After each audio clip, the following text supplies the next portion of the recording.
ladies and gentlemen, and welcome to the 482nd episode of the GeekVerse podcast. I am the number one Kylo Ren fanboy, the number one CM Punk fanboy, Travis Snell. CM Punk's going to win a title tomorrow. Very excited. And I'm joined by... Dark Lord of the Sith, Kirklin Patzer. I'm the Chiss, Taylor Field. Yeah, you know what? Well, usually there's some banter, but we're going to get into it because we got a bunch of news, and also we have some exclusive that Taylor wants us to show us as well. So, Taylor, I'm just going to throw right to you right away because we got trailers, we got TV shows, we got video game. Well, I didn't clear it with Dylan, but I thought we could talk a little Jedi Survivor at the end there because he's not going to talk about who the white-haired Bat the Tank guy is. So, Dylan, if you're listening to this, I had put in the show notes. I realized it, but I thought, it's Star Wars Celebration. We're covering the whole event. So, one thing we got. Bunch of Star Wars news. Throwing you, Taylor. Yeah, ladies and gentlemen, you can find us with your internet connection in the search bar. GeekVerse.ca is our home base. GeekVerseCast is our Twitter, and GeekVerse on our Facebook.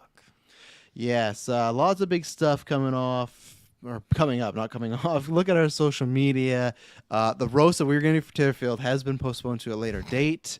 We'll update you on when that happens. That's an After 9 episode in itself. That's definitely an After 9, or that might be Originals episode, because some of those people are on After 9. We don't want them to defend themselves too much. But at a later date, you'll look out for that. The next couple weeks, we got that GeekVerse Gauntlet Retaliation. I think it's next Friday it's premiering. It's Kirklin, Patzer, and Saris versus myself and Taylorfield for the team titles, a best of 3. It's going to be really good, so tune into that. And then we got The Boys is coming up, Jurassic World is coming up, Strikers is coming up, the Strikers Cup, which is going to be a day-long tournament. What else? We got the last Jurassic Park retrospectives, and now every Wednesday, Obi-Wan. Everyone go check out that. It's on the feeds. Obviously, with the cutouts, lots of stuff goes in the feeds. But the latest review is on there. Obi-Wan, we did almost 2.5 hours talking the first 2 episodes. So if this is your first time, listen to us because Star Wars Celebration and whatnot, go down, check it out. And yeah, big thank you. You guys made that. That did very well for us. You guys made that our second biggest day one review, just behind Doctor Strange. So beat the Batman, beat Spider-Man, and yeah, I don't know if there'll be. I guess next newscast will release in June. I can happily say we still got a few days to go, but May of 2022 is our most downloaded month ever by quite a bit. So obviously it's a lot of stuff. But again, just a big thank you to the people that stick with us, the people that retweet and share and like the things because. That you guys spread the word, and the new people, thank you for coming on. And yeah, so pretty cool that it's our biggest month. It's we've done that twice already this year. That's always a nice thing, like I said, we lived in a time where we had Endgame, and then after Endgame it was nothing close to even that month, and now we're constantly breaking that. So that's all because of each and every one of you. And a big shout out to everybody on Patreon because they are our biggest supporters. A big shout out to there's the banner. Oh, there's not the banner. There's the banner for the video, people. Big thank you to the Patreon producers, Aaron Braden, April of Darkness, Carl Ritchie, and Smalley Biggs. You guys are at the highest tier, and you keep this thing going. And if you want to join, whether it's the highest tier, lowest tier, say thank you. You get ad-free, exclusive, early episodes. You can send in questions to the newscasts, you get the originals, you get the After 9 when that happens next, you get the bread and butter. So you got 3 original shows up there right now. Go do it. And again, the more you support us, the more content we create. I was just talking about those Chris Balga, though we have, and this is because of the patrons and the listeners, we have 45 casts next month, and there's only 30 days in the year, or 30 days in the month. So take that as you will, but that's all because of each and every one of you. So big thank you. And yeah, I got to shout out Kirklin as well. I didn't show you on one, but great job hosting the newscast, Jessica and Dylan, because I had listened and you even brought up the Patreon producers. So that was great because it's a new thing we're shouting out. So good job. So it's up to Taylor to drop the. Yeah, it's up to Taylor to drop the ball next time he's hosting, see if he remembers it, Oh, I'll probably forget. Okay, there you go. We got to say it twice then in an episode. But yeah, check that out. I'm going to be on Side Quest this week. Me and Dylan are going to be doing predictions for Summer Games Fest. And then we got a Top Gun review coming out. And then we got, well, at least myself, I'm going to be putting out a Stranger Things Season 4 episode review. It should be up in the next...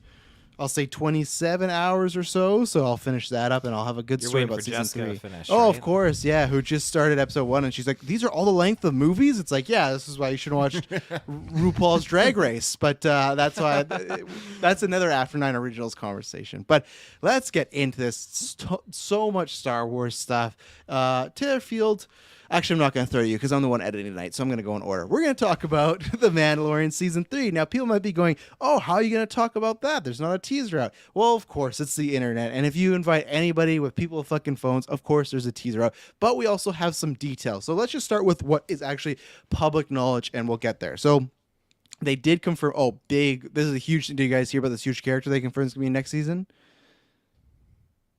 No, that's a big no. Okay. No. Today, Favreau confirmed that Babu Freak is going to be in season 3. So, guys, I thought it get was just ready. a big meme. No, that's a true story. Oh. No. Yeah, Interesting. the big meme is just Boba Fett, the show itself, but Babu Freak is real. It is a real thing, but no, I just had to bait them a little bit. I like Babu Freak, but I just like that it was kind of a meme, but it's no Morbius meme. That's the best thing right now. We'll talk about another newscast. You just go on Twitter and hashtag It's Morbin Time is one of the best things that happened to our culture. Check out our Morbius review. But we got that. So Tiff, I'll also ask you, were you surprised about the announcement that Mandalorian will not be coming out this year? So far, we kind of had some suspicions, but obviously COVID, stuff like that. It's going to be premiering, I think they said early 2023. Now, I don't think there's a specific date. February. Or even, is it February? Okay. Ooh, even February. That's a lot longer. I thought that was just like a rumor thing. That's the annoying thing with Star Wars Celebration because they stream very little of the big panels, so you're getting a bunch of different information. Like, we'll talk about that Tales of Jedi later. Some people are like, oh, it's 15 minutes. Oh, it's 20 minutes. Like, so same thing. I had heard February. Wasn't sure if that's the same thing. So, okay, February 2023. That's the same month we're getting Ant-Man. Ooh, a nice spicy month there. So, are you surprised that we're not getting it this year, Taylor? I mean, we already got it in 2022, didn't we? No, that was Boba. Oh, it was Boba, yeah. Then I'm not surprised. No, with the amount of Mando that we got in that, I feel like that was kind of like our bridge between. And it's not like we're not getting other Star Wars content with Obi-Wan popping off right now, and Andor coming up, and then we got Andor, 2 yeah, animated shows, maybe 3 if Bad Batch comes out this year as well. Andor's in August. Yeah, so then that's totally fine. If we didn't have any Star Wars content, then I'd be like, oh, this is, maybe they should bump it to the holidays. But no, I'm totally fine with this. I think it makes sense. They have other bigger fish to fry with these stories, especially with Obi-Wan and all that. So yeah, let us enjoy it because we just got off the cusp of having the adventures of Mando and Boba Fett, kind of, so to speak. So Taylor or Kirklin? Sorry. yeah, I'll go again. Taylor, go again. yeah. Just repeat it again. No, I agree with Taylor. Not to repeat him as he would have done himself, but I think it's good that we do have like Star Wars in between like the release of Mando, so it doesn't feel like a huge drought because that would definitely that would be a long drought, honestly. Even though we got Mando in Boba, I feel like it's still been quite a long time to go back to a story. But no, I'm very excited to see next season after seeing that little trailer that happened. So. I do gotta say for dates too. I don't want to see if you guys believe this. We'll talk about Ahsoka in a second. But Kathleen Kennedy today or this weekend did say that Taika's movie, Star Wars movie, is the next movie that's going to be up, and they're expecting that to release late 2023. And to me, that would be like they got to be in production soon. So maybe they're further along. But I'm just gonna call Kathleen Kennedy a liar and say she just said that. I do not believe. Please prove me wrong.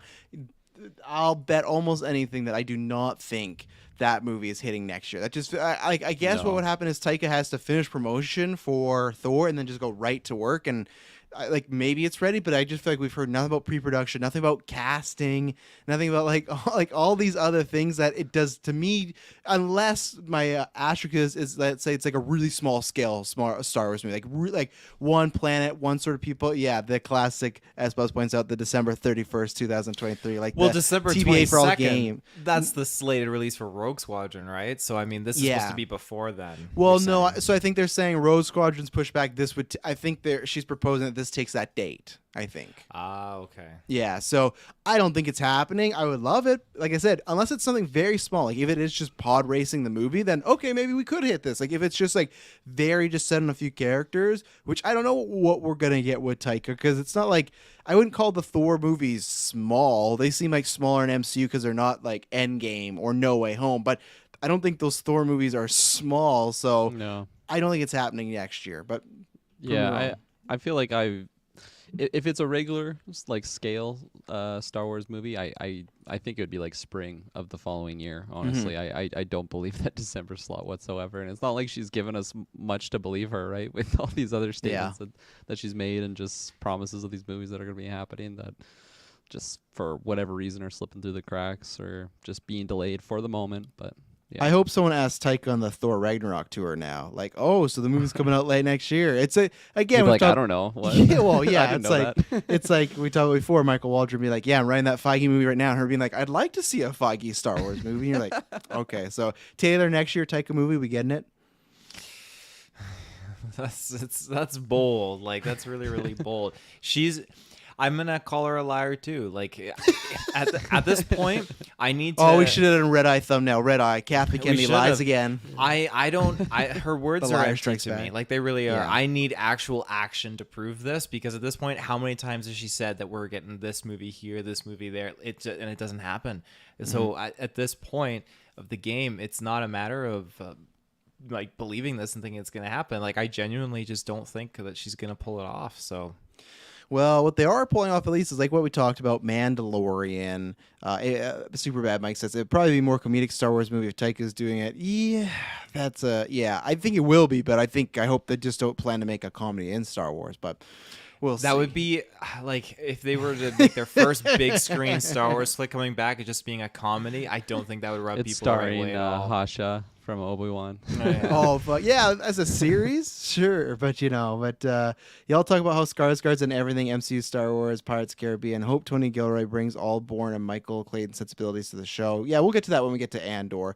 So with Mandalorian, yeah, we got a teaser. It's out there.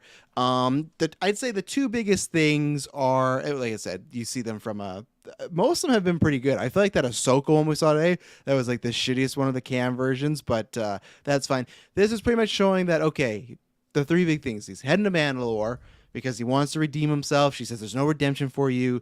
He wants to redeem himself. And then 3, that Bo-Katan seems to be like in a much more, I won't say villainous, but antagonistic role. She seems to be maybe the main baddie. I think what will happen on all that is, again, I loved Mando season 2, but because of Boba, it just soured me on some stuff that happened in season 2. So my hype is, it's definitely leveled. Like it can only go so high, I think. And again, I see this season where it's like he has to go prove his worth or go to Mandalore. Everything I've seen of the show so far, and it's just from description as far as what they're saying it's about this year, and then this mini teaser, I don't see why Grogu needs to be there. And again, that just makes us feel like, to me, it's okay. You want him in the show because you don't think Mando can be without him. You need the merch. So that to me is disappointing. I don't know how I feel about Bo being the villain, like the antagonist. I get her point of view where they could be going with it. I just don't know necessarily how much interest I have in that, even though Mandalorians till the beginning of time have been fighting with one another. So it all tracks. It just, I guess it's not like we talked about this with Obi-Wan, right? Where you hear this pitch of something, you go, oh, let me see it. This is not that, oh, I'm worried about it. It's like, it works as a story. I just don't know how interested I am, but I know they're going to at least deliver something good. I will say I hate that line she says at the end when she's like, you thought your daddy was the only Mandalorian. And it's just like, Grogu's met other Mandalorians. Like, why? Like, this line is just so, Has yeah. he? When doesn't he give out the, in the finale of season 1, when the Emily Swallows, what's her character's name? The armorer, Grogu's there when she's like, you got to find his people. You got to be with them. Like, that happens, doesn't that? The armorer's in that scene where she says, you got to go find where Grogu came from. Yeah, I think you're right. So I could be wrong. Either way, I just feel like it's a weird thing to say to this thing that's like has the mind of a semi-child. Like, it just feels like such a weird threat. It feels, I hate to say this, it feels very prequel, like, dialogue of just like, you thought your daddy was the only Mandalorian. Why are you saying this to Grogu? Like, what does it matter? Like, what? So you're not a Mandalorian. Like, what does it matter? Like, does he confuse them? Who's your daddy now? Like, yeah, does he That's a weird see line. Bo-Katan and thinks that's Mando? I don't think so. So it, to me, it's just a weird line. Like, maybe in context it'll feel better. Katie Sackhoff's a great actress, so I know she's gonna bring it. So Taylor Phil, what do you feel about what we've seen about Mando so far? I definitely stand on the fence of Grogu not needing to be in this. I feel like, and I will. No, always, no. Stand on the fence means like you're in the middle. I feel like Like no, like there's There's multiple two fences. fences. Yeah, 2 fences. I'm standing you're on on the fence. side. No, I'm like there's two fences. There's And I'm Chad, on let me know. fences on If- each side. if There's I- a fence if- dividing the two fences. If I'm talking to Kirklin and then say I'm standing on the fence about seeing this movie, that means you're somewhere in the middle. I think. It No, doesn't that'd mean be you're- like me in the middle. I'm in the middle of the road on seeing that. I think Taylor made a whole new description. So either way, you're saying that same thing. You don't think that Grogu needs to be in this season. What we've seen so far. No, he does not. Okay. Ever since they did that thing in Book of Boba Fett, He's sitting on they that didn't- fence, Travis. standing on the Oh, he's fence. standing, yeah. So if you're sitting on the fence, it means you're deciding. If you're standing, it just means you're gonna fucking like eagle gracefall in Assassin's Creed. No, it's the same thing. It's just up to how you want to. No, it's not the same. No, Yeah. my God. The expression sitting on the fence means you're torn. You don't know you're 50-50. Thank you, super bad Mike. But I'm on the fence means you're in the middle of two sides. But I'm standing on the fence of it being not content with Grogu being in the show. So That's not how it works. I'm That's standing not how on the that Force fence. works. This guy's property, his fence, is the property of we don't want Grogu in the show. Maddie Sags, on the fence is undecided, leaning closely either one way or the There's other. multiple fences though on the street, and I'm on this guy's fence on the street of it being I don't need It Grogu. makes no sense. This isn't as bad as raw dogging fish, but it's just as confusing. Like, it's Taylor's a. on the offense. of having Damn it, Grogu Chris not in beat the me. show. Chris beat me did to beat it. you. I was gonna say, he's a true and true type of guy. He thinks Grogu should not be in the show. True and true. But either way, so yeah, continue. Yeah, I do think the idea of Bo being the villain in this would be very interesting. Again, not to just shaft Gideon, because I'm pretty sure he's going to be. He'll get making out. He'll get out. Yeah, he'll be playing some part in this for sure. So I'm just classic raw dog on those fish. I am very excited to see what Bo's going to be getting up to, because you said it, Travis, like Mandalorian clans, they're rivaling each other. They're always going at it with each other. So that's something we saw prominently in the Clone Wars between Maul's loyalists and the Resistance group. So it'll be very, very cool to see, especially just getting Mandalore in general. Trying to like really pick off what I could from that trailer. It wasn't the most easiest thing to dissect, but that line at the end, I think the context will definitely clear it up a little bit for me. I didn't really like think anything of it because, You're just hyped. You're just yeah, seeing I'm Star just Wars hyped. stuff. I'm just hyped to see it, and obviously we got what is his Grief Karga. Karga. Thank you. Yeah, he's just like moving up every season. He's just moving up. He's got more luxurious No, robes. Like, That Holy place shit. is looking really good now. oh yeah, is that supposed to be the same place? It can't. I was gonna be. ask that. I'm like, If it which is- new planet are they on where it looks so much better? Oh yeah, if it is, he's like the fucking Barack Obama of Star Wars. Like, like complete upgrade to everything that has happened yes, there. we can. He's like, totally yeah, different. just he has the change and like no, actually he has like fence and it's Grief Karga's face. So I'm Join my cur- fence. yeah, I didn't see no Carl Vance though. I'm really hoping for Carl Vance. Carl Vance. Yeah. Yeah. I'm curious who the fighters were that were like shooting at Mando, and I'm just kind of curious, like aside from Bo-Katan, who or what is really going on with the Yeah. Republic at this point, because we obviously see a few of those recurring Republic pilots and characters, so I'm interested to see that dynamic. Well, I think you're right about Moff Gideon, but I don't think he'll be a big threat. I think he might get out and stir some shit, but I do think there'll be a bigger threat.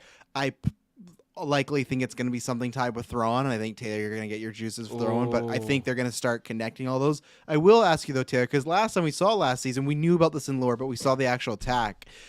Are we going to actually get him to Mandalore? And two, what is the state of that planet going to be? Because that thing was bombed to hell. So, why is he, I know he's going there in like a traditional sense, but I feel like when we get there, that could be some really juicy stuff.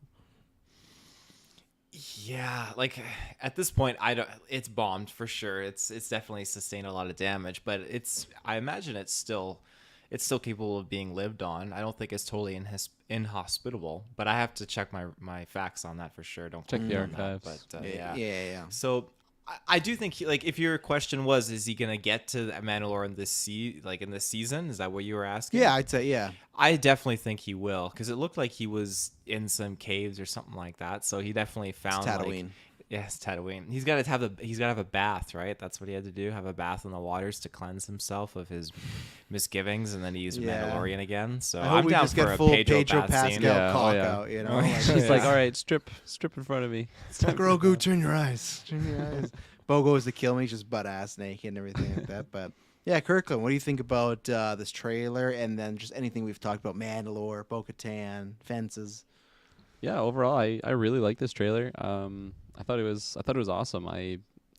The line that was a little bit cheesy, like, yeah, I kind of eye rolled, but I didn't really think too much of it, like, story wise. I thought it was just like a fun throwaway line. I mean, like, the situation of her being like in that situation with Grogu is the most interesting part. I just want to know what's going on there. But like what you guys were talking about, how because I'm super limited with my Mandalorian knowledge. Obviously, I haven't seen Clone Wars or anything like that, so I'm very excited to just find out more about these, like, what you guys like, rival clans, or even just like the adverse nature of the Mandalorians. Like, that's just really intriguing to me on paper. So I really hope they translate that really well on screen.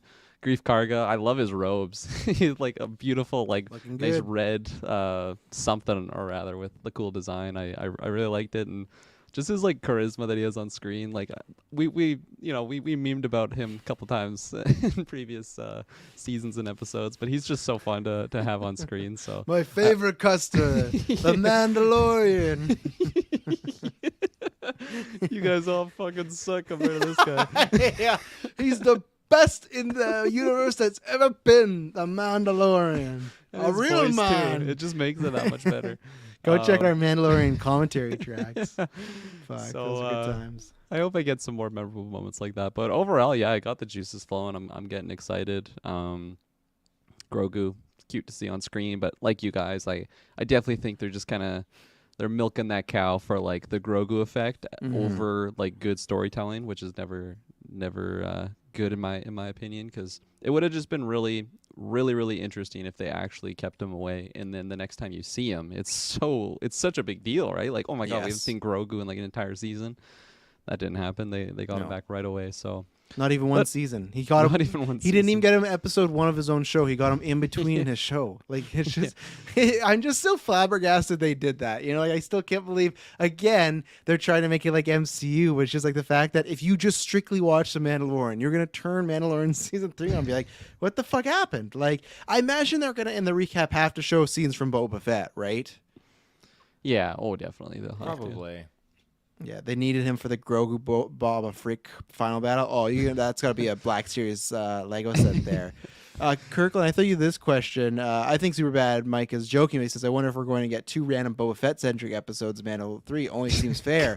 Now, I don't think God, that'll I happen, fucking but hope not. do you think we will see the Fett Master himself, The Fett Master? Simple Fett, back in Mando?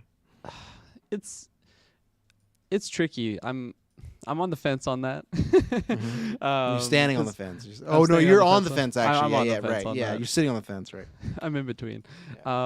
Because like, yeah, he could be in there. Like, it could make sense logistically of just like where it left off. Obviously, like if they're going Tatooine, like he would be around somewhere. So I think yes, you could get it there. Personally, I don't really need him or want him there. And also like getting back to like story reasons, I think we're like, from this trailer, it really focuses on Mando's journey. Like, it doesn't focus on like his gang of troops that he has with him or anything like that, like his posse. So I don't know. I think it could go 50-50 there, but I don't know. Maybe 51% we don't, but maybe 51% we do get him, honestly. I was gonna say, because those Boba Fett trailers when we first got them seemed like it was just a solo Boba journey, and then we started meeting a bunch of people. Yeah, like Luke, you're like right. fucking. Did we think Luke Skywalker was gonna be in the Boba Fett show? No, we didn't have that pinged at all. So I think we'll see him. I think there's gonna be, especially because he is a Mandalorian now. They've confirmed that. I feel like something's gonna happen. I'm also wondering too if we're gonna see Bo-Katan's like 2. You know, you got Sasha Banks and you got the other fucking boring guy. Like, I want to know if we're gonna be seeing them as well. So I feel like with it being a more Mandalorian centric themed season, seemingly that's why Boba will get back into it, you know, and then they'll both keep owing each other, and you know. So I'm sorry, Like, folks, but he might go back to Tatooine one more time. So They're gonna be like, aren't you the daimyo? He's like, no, I gave that up. well, he did remember that the I'm a finale. regular He didn't give it up. But he just said like he didn't know if he was cut out for this. So there's a chance we meet him, and he's just not even there. You know, he just messed up this town for no Just reason. eye rolling. Yeah, I'm gonna change the way that we treat the daimyo. Oh No. yeah. I'm not the daimyo anymore. No. God. Boba Fett. Anything else on this trailer? details, stuff like that. Going once, going twice. Sold. All right, let's take our first ad break, and then we're going to move on to some Cassian Andor. So we will be right back. And we're back. So, Phil, I'm going to lead with you because I feel like I would say you're like the most excited person for this series, but I feel like anytime I've pitched it, you're a big fan of the dark times. When I've said, "Oh, I'm not that excited," you'll have all these reasons. This has been announced so long ago, and we'd seen like nothing from it, wondering about a date. I guess I should say these things too, that we got the trailer. We got a date, which is July 31st, which we can talk about more after, about maybe the placement of it, which I find kind of odd. But then they also confirmed already season 2. These are going to be 12 episode seasons, so 24 episodes in the can. I remember at one point there was rumors we talked about that this show was 4 seasons. I don't think it's the case, because I think what happened is they filmed 24 and people assumed, because they were sticking with the 6, that, oh, you're probably going to get 4 seasons because they filmed all these episodes. But no, they're doing 2 bigger seasons. They've literally said this show's going to be almost like Rogue One led into New Hope, that the end of the show is going to lead into Rogue One. So what do you think about the actual trailer, Taylor? It actually blew my mind a lot more than I was anticipating. It got into some pretty much everything that I really like about the Dark Times. It's just what I like about the prequels, and it's just being kind of like bled into the Dark Times, I guess I should specify. You saw that fucking Senate room, and you were just like, the Imperial Senate. This is someone wrote this like perfectly. This is something that we've only heard, and we've only been able to paint the mental image in our minds about the Imperial Senate and just what is kind of all connected with this, and the discussions that are held there, and just what these good politicians are pushing for in this ever expanding dictatorship. And I really want to see this dialogue, especially with Mon Mothma engaging in these conversations. I think that's going to be really rich to just explore. On top of that, then we get Clone Troopers, which just totally caught me out of left field. I was not expecting. So there's just going to be some really, really cool concepts here. The Clone Troopers could have been like a flashback scene. I think S-Bubs actually said that. So that's something I very much welcome as well, just to get more clones. But the trailer overall, it had this ominous aesthetic to it, an atmosphere that I really like. Just these people hiding their guns, and like just the Empire throat singing, that that sound that came in. It was just like, ooh, what's going on? Something's brewing. It's intense, and I loved how Cassian's talking about how these Imperial officers are all like fat and feeling safe and secure wherever they are, and I like that, because there's still a lot more, I think, that can be explored with the Dark Times and the Empire if it's done right and not in this repetitive sort of way. And I think this is definitely a way of showing some new light on this, that again, I don't need all those seasons they were planning to do for Andor initially. But still I'm 24 okay. episodes, though.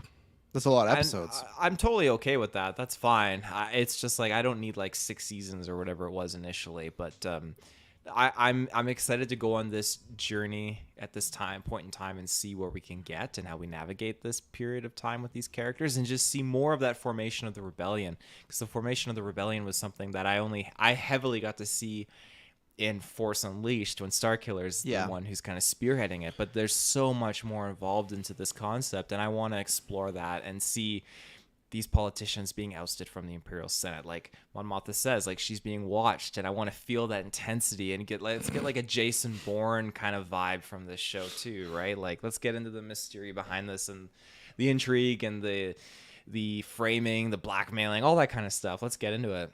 Well, I thought you were going a different route when you said like her being watched, and you were to say like Jason Voorhees. I'm like, we just got that in Obi-Wan with a character standing in the woods just staring at somebody, you know? But oh shit, what was I gonna say? Well, and that's when we talk about Obi-Wan, right? Where you got Revenge of the Sith, and then you jump to New Hope. We did get Rogue One, but there's still so much time that, as someone that's still not a big fan of the Dark Times, there's still a lot that they haven't covered in live action, right? So, Kirklin, where are you on this series? Because I don't think I've heard any reaction from you at all. So, no, I've been stewing in the shadows on this one. Andor was one I really had like zero hype for. I think I might have just been holding on to like any thoughts until I actually saw something. Now that I got this trailer, I can actually safely say, man, I am so hyped for this. This trailer like really blew me away. Like everything that Taylor was shouting out. Like when I was talking about like the sound, like it had this feeling in this trailer of like Cloak and Dagger, like rebellion forming, and it looks really, really exciting. Totally had that spy thriller effect for me. And yeah, like when right in the opening, like when those are the Imperial like transport ships coming in, and then they're just like ringing the bells, and like everybody's just going to their stations on like they have their tasks. Like that just is really exciting to me. And then like that's like the rebellion side of it, but then when you actually get to like see inside like the Imperial Senate and like the Imperial side of it, I'm really excited to get more of that stuff. Because it's pretty limited, honestly, in live action, like seeing in on like the Imperials point of view, I guess. Mm-hmm. So yeah, very very excited for that. I'm excited to get Cassian back. I really liked him in Rogue One, so I'm excited to see more about that character. And yeah, no, I'm very much looking forward to this. The episode like the amount of episodes is pretty surprising to me, but if it's good, that's obviously a positive. So Yeah, if it's Yeah. bad, we're stuck with 24 episodes of Andor. It's just like, imagine if you were telling me Boba Fett was 24 episodes. Like, fucking Halo. God. Oh. We had 9 episodes with Halo, and that felt long. Oh yeah, no. Like if they would have tried to sit me down and pitch me like, "Hey, we're making Boba Fett," and then I saw I'm like, "Oh, and then you still got 23 more episodes." My God, I would have been like, Holy God, he's showing me his head. Come on. "Still is good." Good timing there. Good timing there.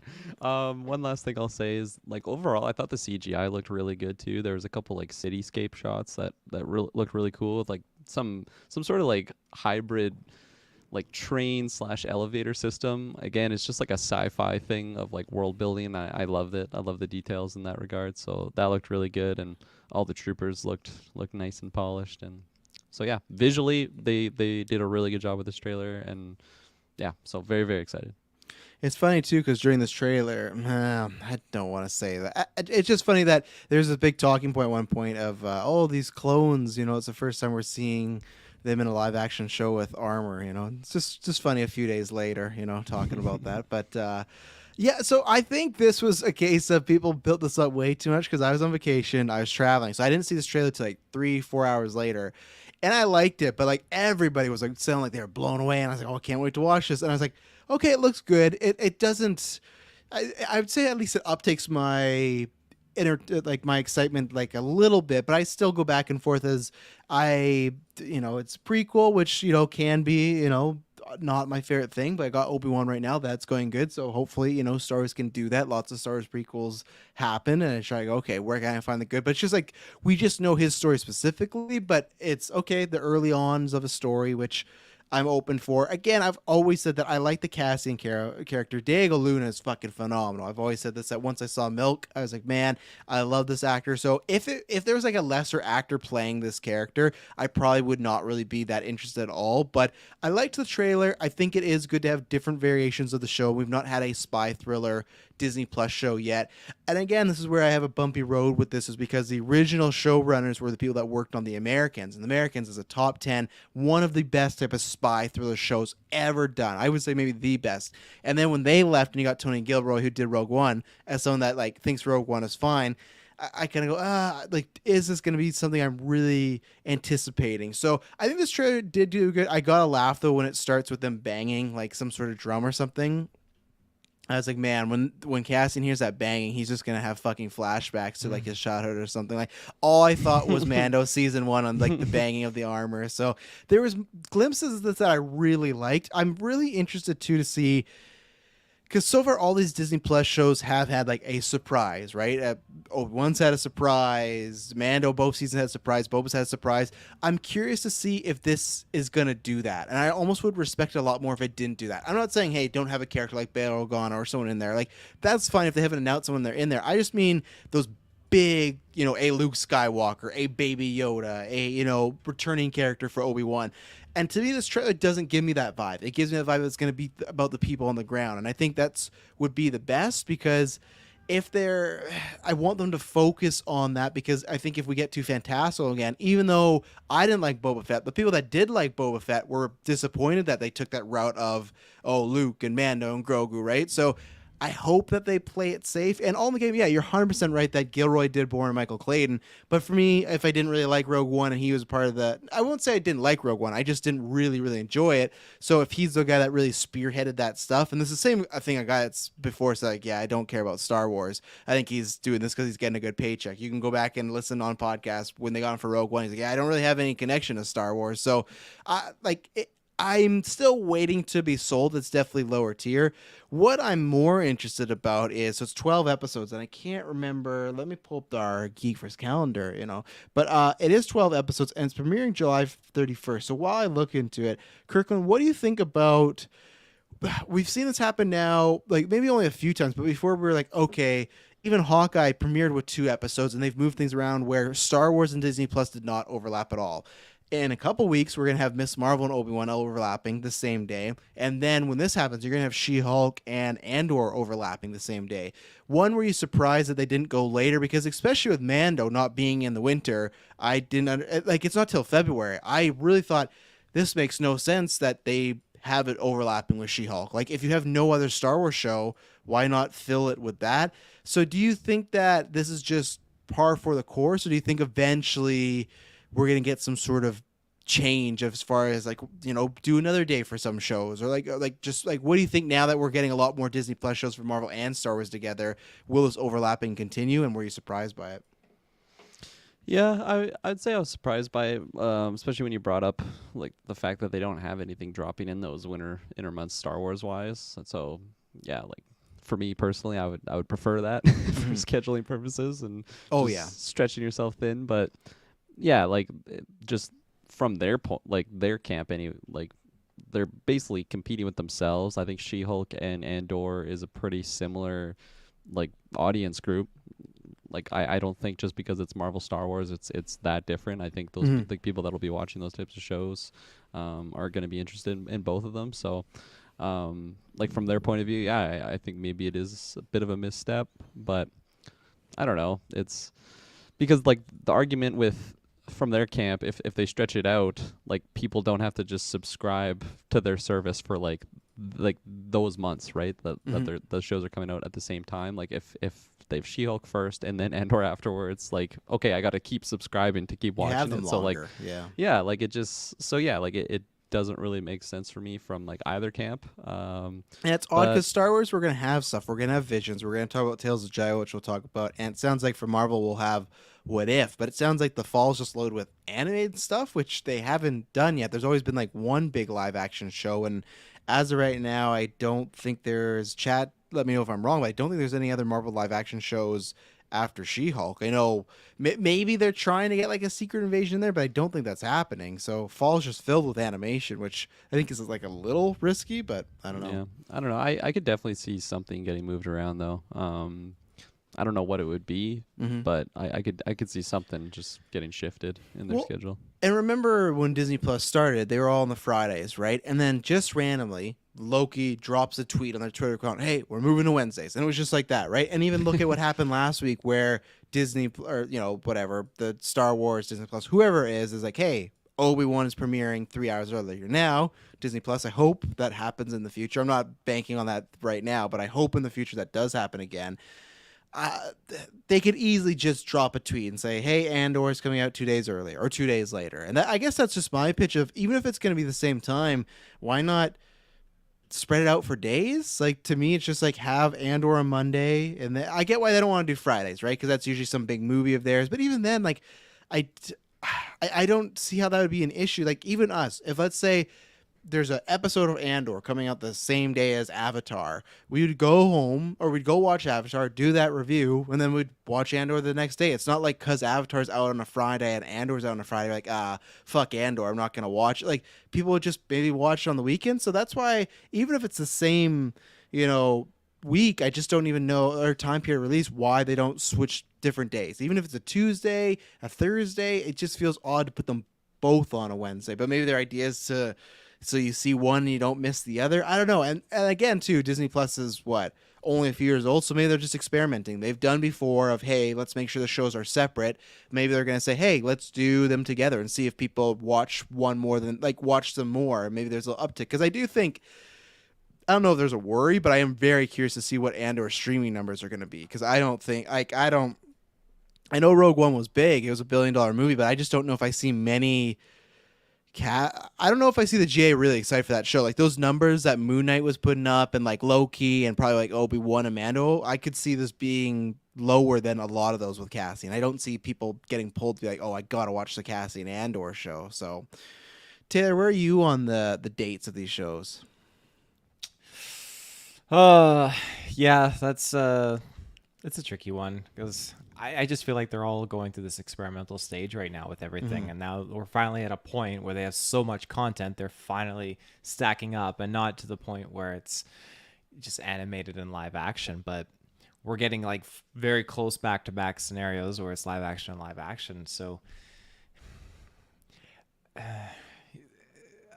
I do hope that they figure it out so we can have like a more concurrent schedule to kind of adhere by, but I just I get confused very easily when I see like you talking in the GUA chat about like scheduling and dates and stuff, and I just think to myself, holy shit, like it's just so hard to keep up with, like, okay, this is coming out here and this is coming out then, and like it's just a lot. So you think that's why, is that maybe a pro for them sticking to Wednesdays? Is like, hey, on Disney Plus, everything that's, I know sometimes they drop some like Disney Plus original movies on Friday, like that cheaper by the dozen fucking thing. But for the big stuff, do you think it's better than they just go, okay, everything Wednesday? Because I also think Kirklin, because I can't remember what the date was. You guys talked about the newscast. Isn't the Baymax show coming out real soon here? Like in June?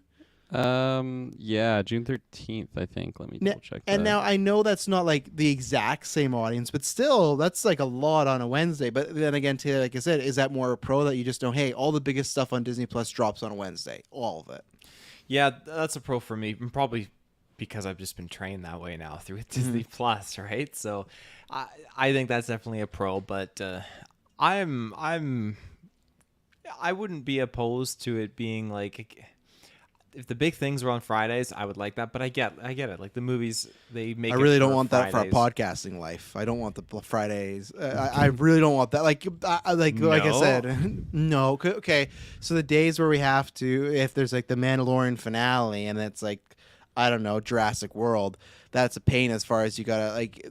I think it's better like for us. We have the mentality like we get to to get reviews out faster than usual, and with that, it's like you have to pick and choose. The reviews delayed a day for us, like unless we did them both, but that'd be a lot to, go see Jurassic World, do a review, be tired, and then stay up, watch Mandalorian finale, do another review. So like for the content people, definitely Baymax June 29th. Thank you, Kirklin Matzer. So that's running at the same time as, so Obi-Wan should be over.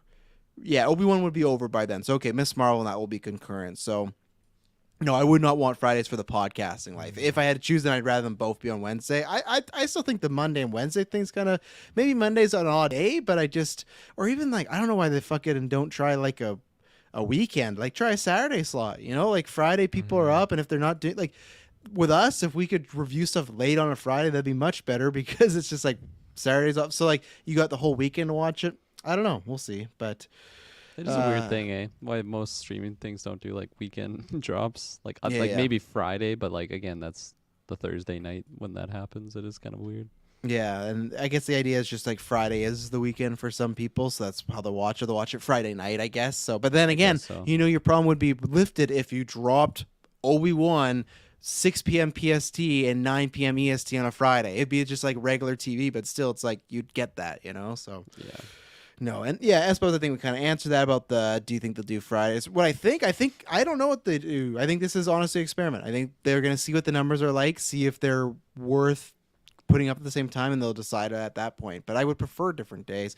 And Superman Mike says, I think Echo is next after She-Hulk, but I'm not sure exactly when. I think Secret Invasion would be after She-Hulk, because that's been filming for a while. I just don't know if it's this year, and especially with Captain Marvel 2, or the Marvels being pushed, and that has a lot to do with Secret Invasion, apparently. I think they'll have that closer. So Echo, I know, just started. They just started filming, so I don't think they would be this year at least. So, you know what is going to be this year though, gentlemen? What's Sweaty sacks, because the summer is coming up. Ooh. But Manscaped wants to help you as much as they can, because Sweaty Sacks summer is approaching, and it's time you prioritize your comfort in your crotch. That's why the kings of crotch, Manscaped, have spent 2 years designing the most comfortable boxer briefs out there. I've had the honor of testing these new boxers, and I can say they're the softest fabric of any underwear. So breathable, it's like the gills for the groin. And that's a good thing. You want gills for the groin, because you wouldn't actually want them there, but to feel like that, that's a good thing. They even trademarked the jewel pouch, so you know it's serious. I think it's time you invest in family jewels, so you let your bulge breathe, and get 20% off and free shipping right now at manscaped.com when you use the podcast code, GVPOD. because right now you want to be getting those like they just talked about. It is, I've been preaching this, it's summer, it's getting hotter, I feel it every day, it's getting warmer, and especially for you single gentlemen, you go in there and your partner sees Manscaped, they're gonna know, okay, this is some guaranteed quality. They've heard the smattering, they've heard the talking of Manscaped. They pull down those pants, they see Manscaped, they know they're well taken care of because one, you got the product, and two, you got the boxers. So you got the new 2.0 ones coming out right now. You can get those. We've had the other boxers; those are really great. These ones are great. So, gentlemen, you got some sweaty sacks going on. Luckily, I do not have sweaty sacks. Thanks to Manscaped. Yeah, no. Especially now that the temperature's getting hotter, it's getting dangerous. You know, if you're unprepared, you could be losing a valuable opportunity, especially if you're a single gent. So you definitely got to be looking out for that. It's a very, very, I would say, overlooked thing. Honestly, the importance of maintaining your sack climate down there. So you got to have good humidity. Oh yeah, and absolutely, and same thing for the guys in relationships, whether it's a couple months old, couple years old, a decade old. Still do it. Don't get lazy. Don't just because I'm in a relationship, I don't gotta spruce it up down there. Spruce away, and that's what Manscaped's for. Taylor, have you been sprucing it up? Oh, I spruced it up on like the daily down low. Like I'm telling you, it feels so good. And with those briefs are probably like my most favorite thing out of all of them. Like I love the lotions, love the ointments, all that stuff that they gave us. But like the briefs though, it's like I'm not even wearing pants. I have to like double check when I leave the house to make sure I'm actually wearing like pants and boxers. I'm not naked because when you put them on, it's incredible. You don't even feel it. Your touching junk's your walking skin. On clouds. It's literally caressed and by clouds. Yeah, it's just incredible. So I highly recommend them because I know that they're working for me, so I know that they're going to work for you. And you want to alleviate all the, pardon my French, you don't want ball juice. You don't want any of that stuff. Swamp ass is another one. Keep the swamp ass. You don't want swamp ass. You just want maximum airflow going through your trench run. So exactly. So ass rot, another term for that. You don't want that. Anything with the jewels or the ass, you want refreshing or fresh terminology. You don't want rot. You don't want decay. You don't. So when you're standing on a fence, you don't have like the winds coming like, oh man, fucking Taylor's sack smells. No, it doesn't smell because he's using Manscaped right now. Go over to manscaped.com, use that podcast code GVPOD, get 20% off and free worldwide shipping, and do it. We love it. The people that have used it for our customers have loved it, and when you support that with the link, you support us. So we really appreciate that. Let's throw to our second ad break here, and then we're gonna get back to, I don't know what's next. Something with Star Wars. So we'll be right back. And we're back. So I gotta pull up my notes here. Let's see. What was it? Oh, okay, let's I'm gonna switch this up. Let's talk about this one because I've been dying to talk about this. I think we bring up this anytime we get a Star Wars conversation. So Tales of the Jedi. Tales of a Jedi, or The Jedi, is a show that was talked about a few years ago. I remember, not years ago, I guess last year, like the logo of it leaked, and I remember after Grogu went with Luke, everyone's like doing the Leo thing, like, oh, Tales of Jedi, that's the show, Grogu and Luke. That's not it. This show is an anthology 6-episode short series about different Jedis. And me and Taylor talked about this on a newscast, and what I'm really happy about is we talked about, is this going to be Jedis we know, or is this just going to be random Jedis? And Taylor, I think, was like, oh, there's a chance it could be random Jedis. And I thought so too, but I was really not wanting that because I'm down for an episode 2 of like a new Jedi, but I want just shorts of the people we know. Now, this is going to be focusing on prequel era people. People have compared the animation to like Clone Wars, but have said it's even better looking than that, probably because it's a smaller series. They have said that they screen an episode. Some people, like I said earlier, said it was 15. Some said it was like 20-ish. So I imagine like a Clone Wars episode somewhere around that length. I love this because I love the idea, but what I've been saying for, I don't know, years now, I just said, man, I just want some young Qui-Gon and Count Dooku. I think I even said this on the Obi-Wan review this week, that I just want that so bad. Yeah. And motherfuckers, that's what they did here. And yes, we were talking about this today. Like, yes, it's not live action. I would love that step, but I will still take animation because look at the Clone Wars Season 7 that they did with Ahsoka. That is some of the best There's other animation stuff too, but that to me, I put up there along with the movies, like some of the high tier, like top 5 Star Wars stuff. Animation can be great, so that's not a worry of mine. Liam Neeson is coming back to voice Qui-Gon. Also, his son is coming to voice young Qui-Gon. That's just fucking awesome. That's just really cool stuff right there. So you're going to get stuff of Count Dooku. I got some other stuff to bring up too, but you got an episode featuring Count Dooku with Mace Windu, which is great because they were friends in that era and stuff like that. This, to me, is what I want the show to be about. It's just taking these characters that we haven't got a chance. Again, my main pitch is I hope this works and they do different eras. I think this is a really good spot where we could see Ben Solo and Luke Skywalker like adventure with them. I really think that's an open opportunity. So it was all sounding great. I was in the pearly heavens, and then Dave Filoni dropped this fucking bomb on me, and then I'll throw to these two gentlemen. So it's 6 episodes. And, you know, people have always said that Dave Filoni, you know, he might be a little just too enamored, or I won't say obsessed, but close to it with Ahsoka, because he really likes this character. He created this character. She's all over, right? And I think this really became a discussion when she, like, beat Darth Maul in a lightsaber fight. And be like, she can't do that. Like, she blah, blah, blah. Doesn't matter. I don't care about that stuff. Clone Wars, she's in it big time. She's in Mandalorian. She's in Boba Fett. She's having her own show. So for me, I was really liking it. It's like I was getting some good... you know, let's say taking, you know, I just manscaped, and the lady's like, you know what, that's a good area. I'm going to come take a look at it myself. And that's going on. But then in the middle, she just decided to drop kick me there. Now, the good thing is I like Ahsoka, but Dave announced that 3 of these episodes is going to be featuring Ahsoka Tano as like the main lead, not just in the show, a main lead. And that for me is, I'm not going to skip those episodes. I think there's warrant in them. I think they'll do a binge drop. But if they do a binge drop, I won't be watching those first. And I just feel like her getting her own show, and she was so much in Clone Wars, we do not need that. I don't think one episode, sure, half the season on Ahsoka. This is where I go, like, I lean those conspiracy theories, people being like, oh yeah, Dave is just really just partial to this character because he created her. And I get it that, oh, he wants to tell these stories, but tell these stories in the Ahsoka show. Like, do a flashback episode. Like, I don't want no Y6, especially when they're giving me like screenshots of young Qui-Gon. Have you guys seen the screenshots of young Count Dooku with like black hair and he's like No, clean shaven? I'll Yeah, pull that just up. go on Twitter and put Tales of Jedi. I can't remember. I think the account is Star Wars Horizon Espos was sharing, and they got screenshots for everything. I also have some other details. So one half of the sound I really, really love, and we'll talk about. They showed one episode of Ahsoka where it's going to be like her birth and the Jedi coming to get her. I love that. I've always said I want like a Hogwarts show where we see a Padawan from day one. Like even before, like as a kid, the Jedi come to his family and say, hey, we're going to take your kid, but he's a Jedi. He's powerful. He can help people.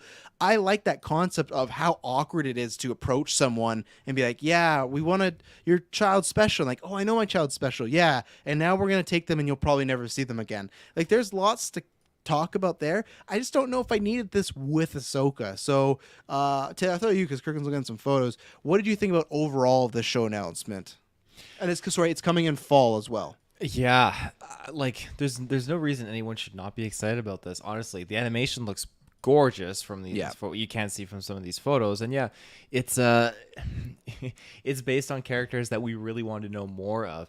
When we read, you and me did that review for that one Obi-Wan Qui-Gon book, and we got a little bit of the relationship between Dooku and Qui-Gon, and you juice over it. You really do, and it's just something. Don't you forget really, about Rael. really want. I want my Rael Rael, Alvarez, yeah, Tales of the maybe Jedi. he'll make Kirklin Rael appearance, Alvarez is Count Dooku's apprentice that he had before Qui-Gon.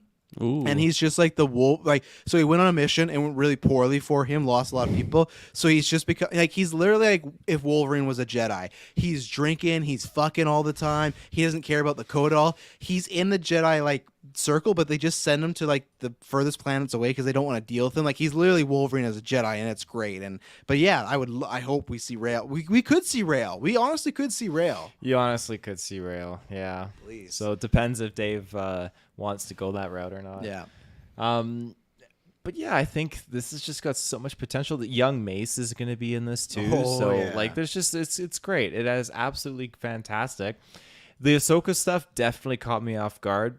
So we're getting this show, like you mentioned. That's great. She was heavily in the Clone Wars and all that jazz. At the end of the day, I really do like Ahsoka. I think she's become a fantastic Jedi, and there is an area that I do want to explore, I guess, with her at this point, because we saw brief snippets of Plo Koon taking her away and recruiting her when she was a kid in the Clone Wars. So getting a little bit more emphasis on that.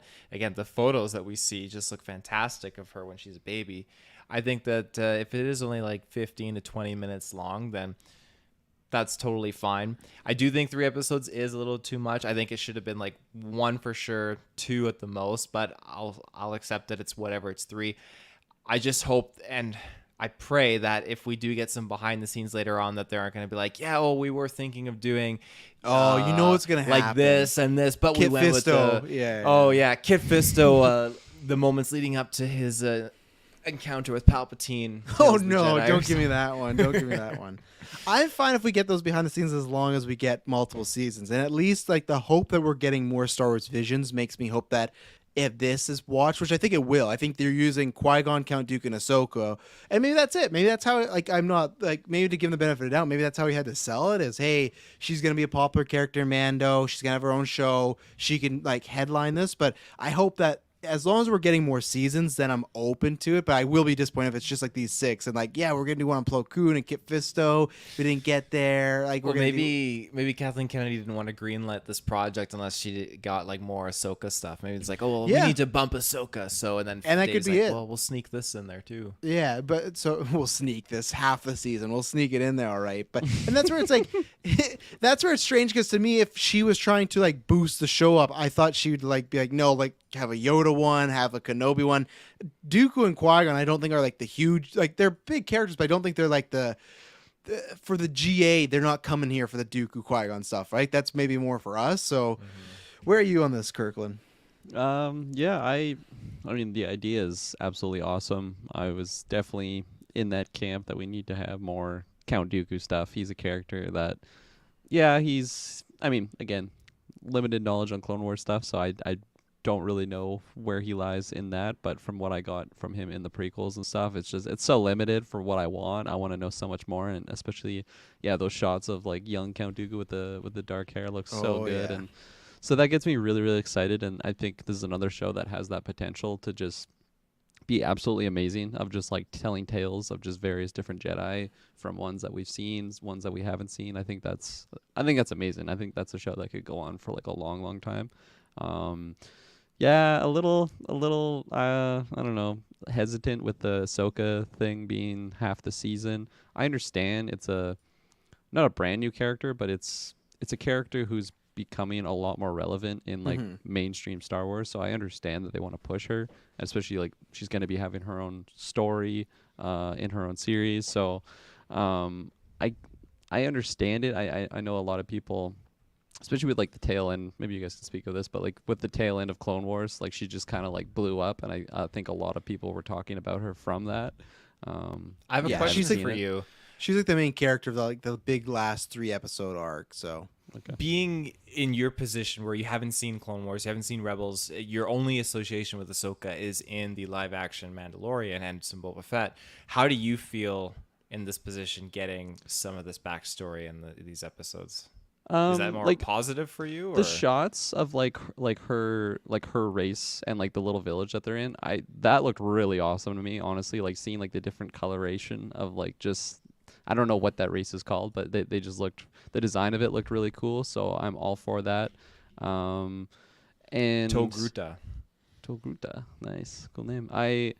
I feel like what you'd be getting that's different from this, other than Clone Wars, is that early age stuff and like what is actually like from her native planet, because I would imagine she grew up like through Clone Wars. So like if you want to know her story there, I feel like is that correct? I think so. I feel like you see her mature from being a unexperienced Padawan to she never becomes a Jedi Knight per se, right? Taylor, I don't think she's ever classified as a knight. I don't think she is. No. Either way, somebody that could be a knight. Like if she would have stayed with the Order, she got to that power level. Yeah, and that I'd say maturity of that. So I think you do get the Ahsoka Tano story there, because he did say that these 3 episodes are going to be Ahsoka in 3 different eras.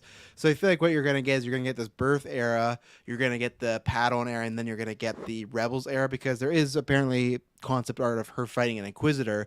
Yeah. I guess for me, the era I really want was, if you're not going to do it in live action, I wish one episode would have been about the time how she met Luke, because we talked about that in Boba Fett, that if we never, it's cool that they know each other, but if we never get that first interaction, that first encounter of them meeting, I think you could get that in this. I could definitely see that being one of those instances. Yeah, and I hope that it happens. Yeah, me too. And I don't think it's happening this time, but if they're doing 3 episodes with this one character, it better not just be like her and her family's like planet. You know, like they should spread it out. Maybe she's interacting with other Jedi, because that would be a big thumbs down, I think, and big missed opportunity if they spend half a season on just like one section of this individual's life. But as you mentioned, there were screenshots of her fighting Inquisitor, so that's really exciting. Yeah, I think they only have one episode focused on that. They did confirm her and Anakin will be back together as well, which Never I just seen that before. Well, yeah, and I just it's kind of like, and I think people have said they liked the book, but when they were announcing some of the newer books last year, like, oh, and we're doing a book called Brotherhood, and it's about Obi-Wan and Anakin during the Clone Wars, and I was just like, I thought you were gonna say it's called Brotherhood. It's Ahsoka and Anakin. It's like, whoa, no, I get, she not a female. and sorry, actually, I misspoke. I don't think it's said during the Clone Wars, but still, it's just like I have 3 movies. I got that whole show. It's like I don't know. That's why I'm not gonna read the book, because like I don't need another book of them being master and apprentice. Like I know that dynamic so much, and that's where I guess Taylor is right for maybe someone like you or me. It's like I feel like I know Ahsoka so much. It's like what I'm interested in is now the show, where it's like going forward with her story. Like, okay, we don't know how she lives, dies, etc. But it same thing. We've heard that Hayden Christensen's coming back for Ahsoka, so it's like, well, we're getting that Anakin Ahsoka thing right there. So it's just odd. And before that, Taylor, the other thing they did stress about the show is that they're gonna have dialogue, but it's gonna be much more of a visual storytelling. And the way I think I almost would compare it to almost like something like WALL-E, where it's a lot more story and visual cue based and stuff like that. You're just living in the moments opposed to lots of dialogue, which makes sense in a short. So Taylor Field GeekVerse podcast trying to show us true quality. Who or where did this image come from of her fighting an Inquisitor? It's on Twitter. It's out there. It's on Twitter, and this is something from Tales of the Jedi? Yep, it's out there. I like that then, because I interpret that as that's how she's going to get her white lightsabers, because she gets those kyber crystals from an Inquisitor and she purifies them. So okay, that's fun, and I like that. Yeah, and that's why I wish it was just like that one. Like, again, I like the idea of I've always liked the idea of someone being taken from their planet, and what does that do to a person? I just don't think it has to be Ahsoka. You could have done that with somebody else. Like the other good explanation here is I love Superbad and S-Bub saying this out. What about Cal Kestis? That would be great. Promote the game. Like that's stuff I'd love to see, as make him the story of like the kid you adopt and take and everything like that. But I just hope I'm all game for this as long as we get multiple seasons, because I'm down for new Jedi. I'm down for old Jedi. I do, like I said, I want Luke Skywalker, Ben Solo. I think that's the best time, because I feel like we talked about this before, like, oh, are they ever going to do like a Clone Wars Rebels for between 6 and 7? And I don't feel like that's happening anytime soon. Like I feel like we would have gotten it, and I just feel, I don't know, it just feels like they almost want to tell that stuff in live action now. With Mando and Ahsoka, they don't want to, I don't want to say waste, but almost take away that resource for it. Some other things they said that we're going to get an anime version of Padme's funeral. So again, we're probably going to get her around Revenge of the Sith time. You see Bail Organa. And this one took me off guard, because like I said, there's like an episode of Count Dooku and Mace Windu. I'm not sure, maybe it's them having to work together if they're opposed, but apparently I'm not sure if there's an image or said this, but apparently there's a Yaddle Dooku duel going to happen, which I think is very Yaddle Dooku? Dooku. What the fuck is a Yaddle Dooku? Okay, Yaddle and Count Dooku. Sorry, I meant to say Dooku. Oh. Yeah. A Yaddle-centric one. Yeah, well, I don't think centric. I think it'll be the Count Dooku-centric episode with that. So I almost feel like the way they're phrasing it is like... So Dooku just kills Yaddle. It's like you never fucking see her again. It's we like might. That might be it, right? Yeah. Is there a canon ending to her, Taylor? Do you know? Legends, she died protecting Anakin Skywalker in the Young But that's Jedi what I mean. novels. So, but Dooku. I feel like when let's say they said the Yaddle Dooku fight was shown in Tales of Jedi trailer. So there you go. So I feel like the way with it being young, the Mace thing, Yaddle, and young Qui-Gon, I feel like the first 3 or whatever, half the season is about Ahsoka, and it really feels like the other half is about Dooku, because there's so much Dooku stuff in there. Because even if the young Qui-Gon episode's about Qui-Gon, clearly Dooku's going to be in it, right? Like he's going to be his master. So I wouldn't like that. Or sorry, I wouldn't mind that. I wouldn't like that. I wouldn't mind that if every season it's like, hey, 3 episodes focus on one Jedi and then 3 episodes focus on another Jedi. Like I wouldn't like these mini arcs and stuff like that. So yeah, I'm really excited. I love that we're getting it this fall. I love that it's not that far away.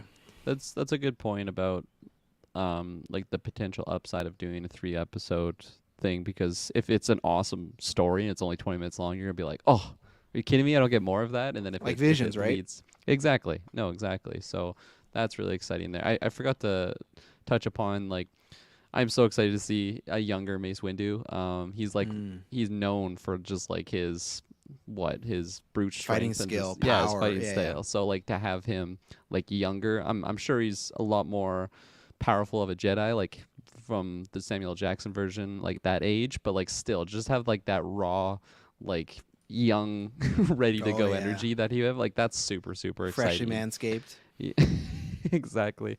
So I think that's another thing that gets me excited is for these returning like Jedis that we've seen before, but maybe just fleshing out some of their other tales, but like different periods that we've already seen on live action, because that's just really exciting and maybe something that I didn't think that I needed, but now that I've heard I'm going to be getting like a younger Mace Windu, it's like, oh my god, that's awesome. Like that's Yeah. great content. Why have we not gotten that already? I'm sure there might be a book somewhere about that, but to actually, have it on screen, it's awesome. Mm-hmm. Anything else, Taylor? Anything you want to mention about Tales of the Jedi? I was just looking into the Oh, right, Yaddle, right? stuff. Yes. Yeah, and I forgot course. about this, but like when Anakin constructs this tower by communicating with Darth Mauman, he goes into like this Force vision, and these ghost apparitions of Jedi confront him, and he kills all of them in his vision. And Yaddle's one of the visions that he kills, basically. Okay, so we know Who's she's Darth dead. Mauman? Who's this? I've never heard this name. Darth before. Mauman was a Sith architect, basically, and he invested his What do you do? spirit in his helmet. So it was Just really regular cool. architect. It's really cool. Yeah, I'm the a stuff, Sith. I only take requests from Siths. All right. the stuff he was building was super cool, but he basically was a gift given to Vader by Palpatine, and his spirit was residing in this helmet. And so he fucking communed. He communed with Vader and to help Vader build his fortress on Mustafar, and so it basically allowed him to create this supercharged dark side fortress. And the downside and the down low was that he was also using Vader to kind of let him kind of resurrect himself, and then that didn't go well for him because Vader just fucking annihilated him. So Can't blame the guy though. He's a fucking he's like the genie from Aladdin. You're gonna be put in this little helmet and you help this guy build shit. Yeah. Like watch my toddler while I go do the important stuff. you know? Weak-minded people that have like been in proximity of the helmet they'll put it on and get possessed by the spirit, and so they'll like kill people and stuff like that. Lando has encountered the helmet in his comic series just too. fucked It's it. really cool. Yeah. Oh yes. I'll Dark show you spirits. something. Shot You a load in there. Vader's like, what is this? Palpatine, you give me this sperm-filled helmet. Fuck you. First you take Padme from me. You get, what is this prank? And Palpatine's like, I just don't got time for you, man. Like, just get back to work.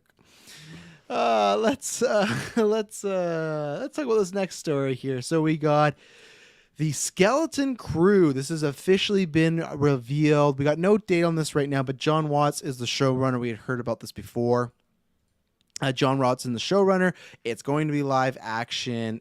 It's a show that has kids, but to quote him, is not for kids. I don't think in the sense that, kids are going to be dying and whatnot, but just not in the sense of it's not something on Disney Junior, not something where it's like kid-oriented, meant for them. I think we've heard this before, that there was rumors of this show, and the comparison was always Stranger Things meets Star Wars, right? So this has been confirmed. And then out of left, I can't remember... I'm 99.9% sure, so I'm sorry if I'm wrong, but I'm pretty sure it was confirmed that it'll also be after Return of the Jedi, which I like. Again, which we were talking about in between 6 and 7. There's lots of room to play with, so sure, do that. And then out of nowhere, because I don't think this was rumored, Taylor, your boy Jude Law is joining the project. I'm not sure. We don't have any idea of what John Watts just kind of talked about, the vibe and what he was going for the series, not really what the plot is, the crew is. I'm thinking the Skeleton Crew is maybe like these kids that are like wranglers and like steal shit, like steal robot parts, something like that. This is just me guessing. Just Skeleton Crew also means they're working at night when everyone's asleep, right? And I could see Jude Law almost being like this, if people watch Batman the Animated Series, like the Sewer King, and he's like a shitty type of guy that looks after him. Maybe he's a good guy. I don't know, but this is one of these series where, we talk about like Andor versus Obi-Wan, where it's like Obi-Wan, I'm so excited, and Andor, I'm like, oh, like whatever, I'll watch because stars. This, I'm so in the middle of, this could be something that's like a sleeper hit that I can't, like, I'll watch where I'm so like, oh damn, or this could just be kind of a nothing show. I need to wait, obviously, for a bigger plot and a trailer, but I'm definitely intrigued with the talent that I would say. So Taylor, I'll start with you because Jude Law's one of your main guys. So what do you think about the show, The Skeleton Crew? No date yet, but it sounds like they'll be probably shooting it soon, because he took a rest. John Watts was too tired for Fantastic Four, but he's not too tired for The Skeleton Crew, Yeah, this is something that I like how they I like how they said that it's gonna have kids, but this is not exactly a kids show. So it just makes me think, okay, we're gonna get some nitty gritty kind of grungy Star Wars adventures here of just what they're getting up to. Are they stealing components for ships or whatever? Like Skeleton Crew to me sounds like you're running a ship with minimal, like you're stuck kind of in space kind of a thing, right? You're completely right. I fucked up the definition. Sorry. I was confusing Skeleton Crew with the graveyard shift. I'm completely wrong. I take that all back. Never mind. No, I take it all back. No, you're completely right. It's like a crew like with lacking people. Like if you have a bunch of so 1 point Taylor. So, I mean, that gets me excited because I think you're going to get these characters in a situation that they don't know what they're properly doing. And they're going to, I guess, have Jude Law kind of coach them and kind of teach them how to, 10 points to Taylor, how to teach them how to actually like get through this situation. 10 points and to Taylor. All that stuff. So, he's won the Wizard Cup. I'm totally sold for this show. I think it's going to be awesome. And it's a different change of pace. I mean, do we know a time period? It's after episode 6, isn't it?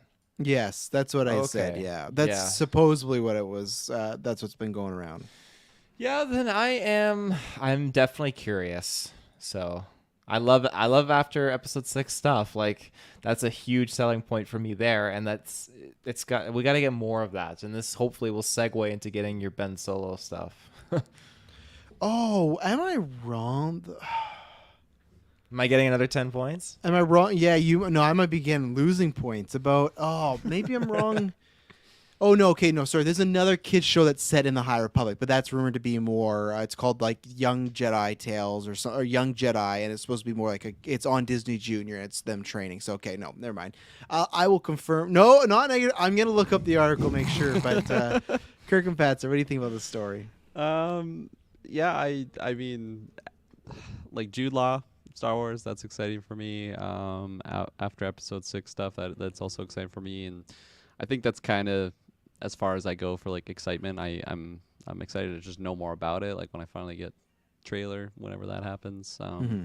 So yeah, like right now, I think the pieces that are on paper, John Watts, Jude Law, and the time period, it's exciting for me, and I'm excited to just get that like first trailer to have the feel of what the show's going to be. Exactly like what I was just talking about with Andor and how like just the vibe that I got from that trailer just really set the tone of what I think the series is going to be. So looking forward to that, and I think this has got some potential for some good stuff. So yeah, to not take my points by will be set after Return of the Jedi. So they go, no. I was trying to minus your minus points. What happened there? Give them back. But yeah, there you go. Yeah, and Jude Law, he's not on the complete Danny Trejo level for me where it's like it's going to take me out, because Jude Law is a great actor. He can change up. He is maybe just over that line of being a recognizable actor that I don't know if I'll want in Star Wars, but I'm waiting to see if he's an alien, if they dress him up, or if he's playing something really different. Because to me, it's something like if you were to go, oh, Christian Bale's in Star Wars. The reason I wouldn't worry about that is he's a big star, but the guy, like the dude's a fucking chameleon, and he could play Babu Freak's dad or something like that, right? Where Jude Law, I think is great, but I don't want to also be watching Star Wars being like, okay, this is Jude Law. So that's my one like mini hang up, but at least I know it's a good actor, and it's just like that's a personal like Travis gripe. But to me, Danny Trejo was really egregious. I thought that was just too memey, It's like if we had a new season of Morbius was popping up, like, oh, I don't know about this, but so when you see Jude Law, are you pertaining him to a specific movie? Like, oh, that's Sherlock Holmes Watson right there. No, I just pertain to Jude Law, the guy who's been famous for 30 years, Okay. Like Adam Driver wasn't that, Daisy Ridley wasn't that, John Boyega, Oscar Isaac, like all it's like when I watch Bill Burr and Mandalorian. I'm like, what's this dude with Boston accent? Like, the stand-up comedian the past 20 years. Like, that's where it's just like there's a line, but if they do like, oh man, who's the guy? Who was the little Ugnaught in season 1 of Mando that got gunned down? What was his name? Oh, fuck. Okay, we gotta figure this out. No, don't tell us in the chat. Just don't look at the chat. Just don't look at it. He's not probably looking. already sent it right now. I'm not looking. Fuck. I know what this is too. you I got it. I got it. Who else has it? You guys got it? Are you talking about the character's name or the actor's name? Yeah, character. Okay, I was thinking of the actor's name, but I'm glad we're on different wavelengths. I got the actor's name now. I got the Okay, what character's is it? name. What do you got, Okay. Kirklin? I got fuck all. Okay, so the actor was Nick Nolte, who's very recognizable, but the good thing is he was just a voice. So that's where it's like, okay, that can work for me. What's the character's name there? Quill. Quill, right? Yeah, Quill. 10 points. Yeah. Nothing negative to Kirkland, but he didn't get any. So I gotta start getting like a board. Just track random yeah, points. over the year. Yeah. Oh, he came No in idea there. what you I win. suppose. No idea what the limit for points is. But. Yeah. And then the other thing we got was the Ahsoka teaser. Now, they've said they've only been filming for 3 weeks, so they only showed a few things. This teaser was pretty much just like, hey, all those rumors you've heard about, we're going to confirm most of them. There's still 2 big ones. I'd say one big one that's still up in the air, because obviously Ezra is in this trailer, but he's just a mural. So they confirmed pretty much all the surviving members of the Rebel cast for this. So Hera, Ezra on a mural, and they literally say they're looking for Ezra. He has to be out there, and then Sabine as well, too. So they cast Sabine. They announced the actress. They did not announce the actress for Hera. She was in the trailer. I'm not sure if you've heard this. A lot of people have the theory that it might be Mary Elizabeth Winstead. That's what people are rocking with. Yeah, is, that seems more plausible because, again, my kind of association was, oh, I wonder if she'd be someone like a Barriss Offee or something like that. But there's not much grounds for that. This definitely makes a lot more sense to be playing someone like Hera, and that would be super cool to see. Because, yeah, they confirmed. It was rumored, but they confirmed it, right? So... They did, yeah, they did. What's funny? Nothing. I just saw Ass Kirkland's bumps. face saw something. Oh no, I didn't see that. No. Kirkland's face saw something I may have sent out there, but yeah. So that's not confirmed, but so there's not much to go on. I'm just very.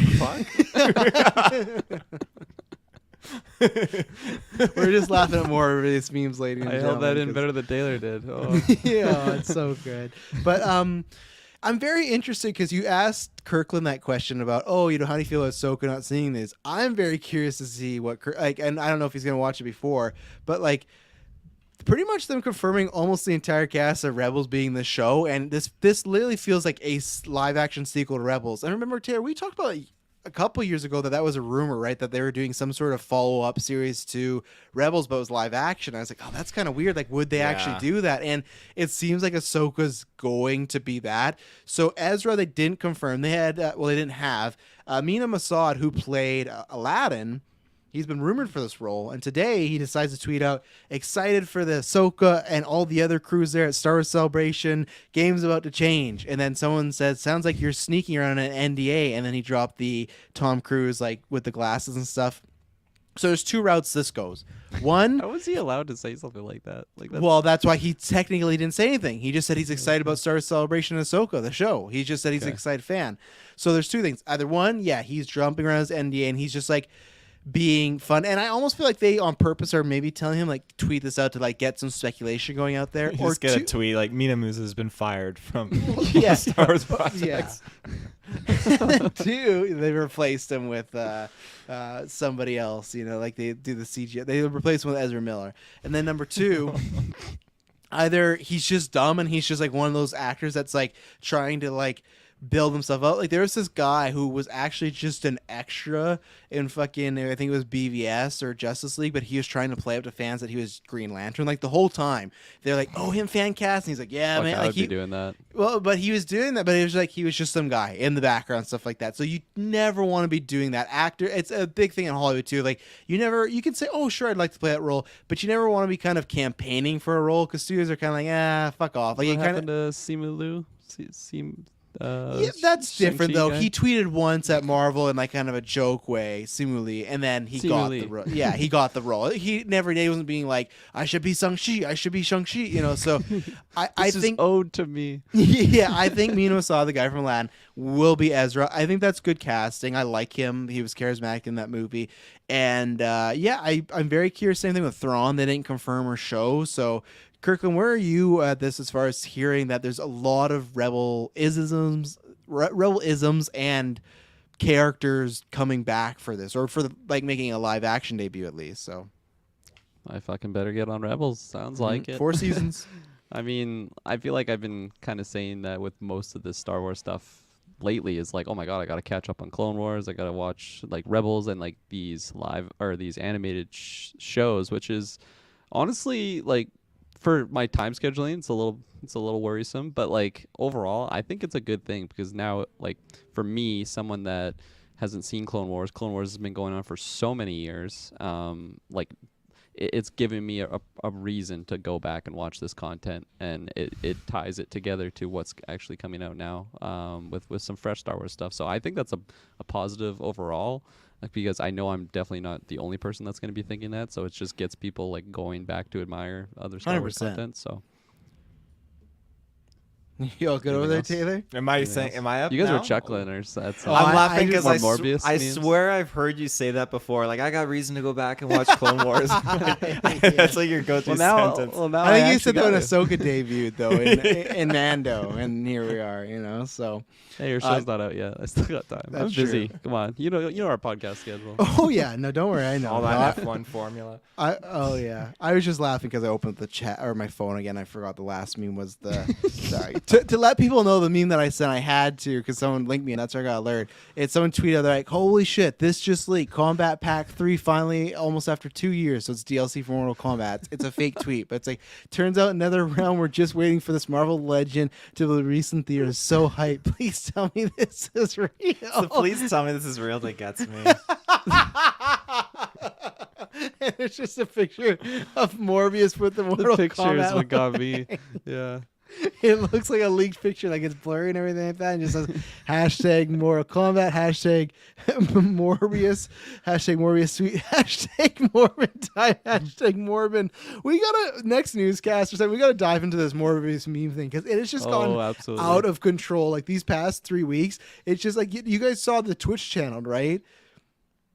The Oh, Twitch you what? shared that. There's like a dedicated Twitch channel just It got playing shut the down, movie, right? but it was called Morbius 24/7, and it was someone just should have playing snuck Morbius. in there. I missed my chance. It was just people playing the movie Morbius for 24 hours, 7 days a week, and the chat was just ridiculous. Like there was like always like there was 1.5 thousand people watching. It was popping off, and then there was apparently this phenomenon where people who had never seen Morbius thought it's Morbin time was actually in the movie, and they would like respond like, "Oh shit!" Like, no, I've been memed and everything. Like, man, like it's fucking crazy. It's crazy. I thought the Mandalorian season 3 trailer, like it did leak, and I thought I found it on YouTube when Madison got home. I had already seen it, and so I I play this trailer on YouTube thinking, okay, Madison, like here you go, and it was just the fucking Morbius trailer. It totally fooled me for the first few seconds. So Madison was like, "What are we watching this for?" Have you seen Morbius yet, Taylor? No, I've had no like reason to really want to. Do the see memes make you more or less wanting to see it though? Like when you saw it's Less. Morbin time. It makes Okay. me like less want to see it. I honestly like I know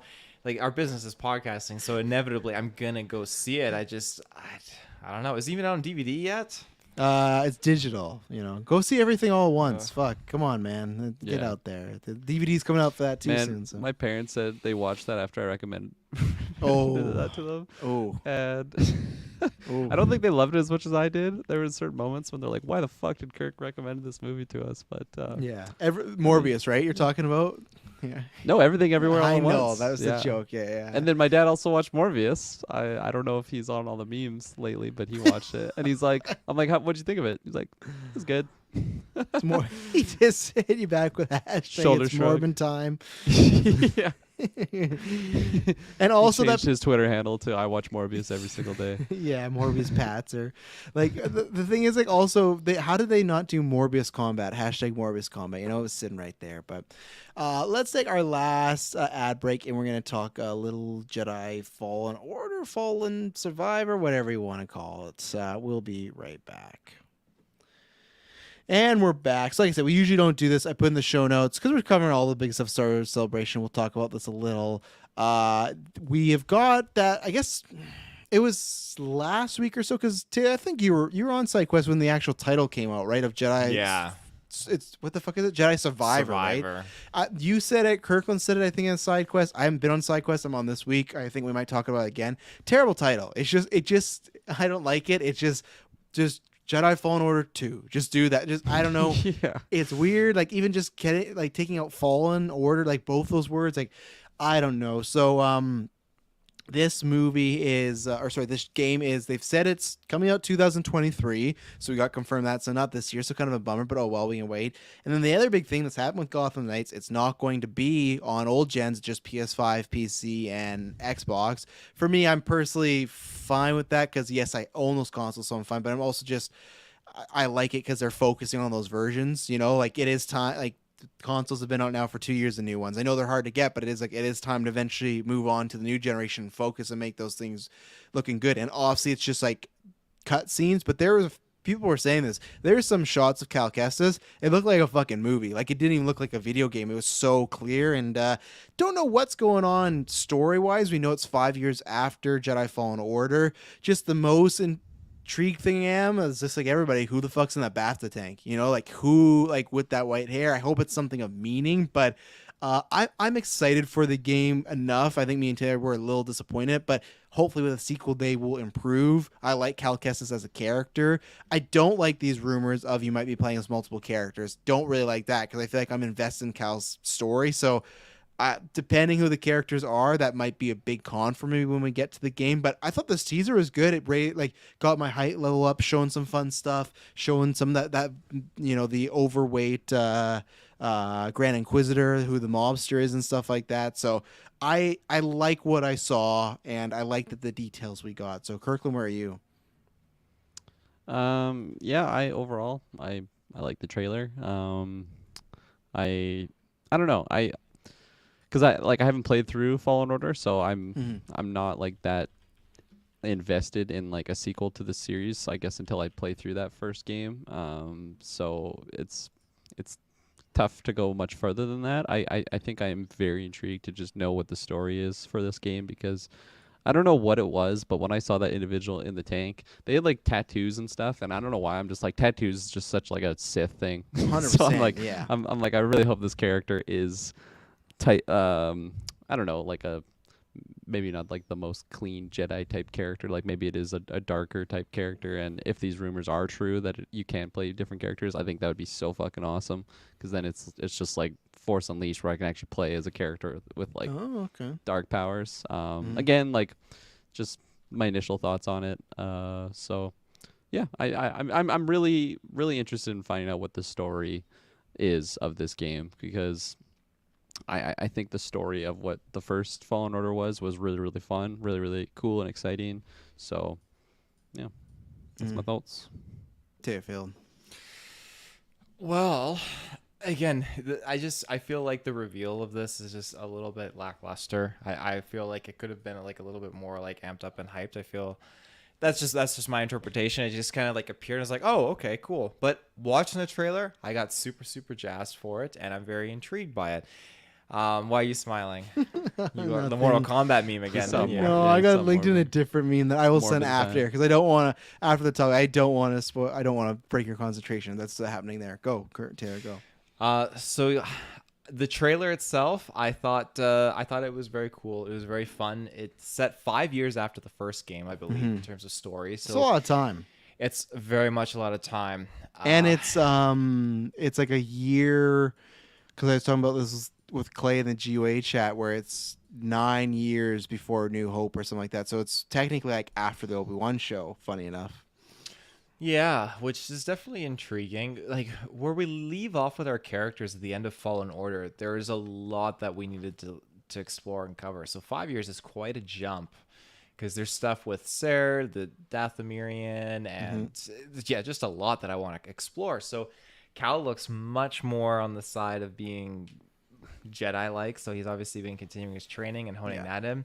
And everyone that's kind of speculating on this Bacta tank thing here. Oh, before I get to that though, everyone that's freaking out saying that was the Grand Inquisitor, it's not the Grand Inquisitor.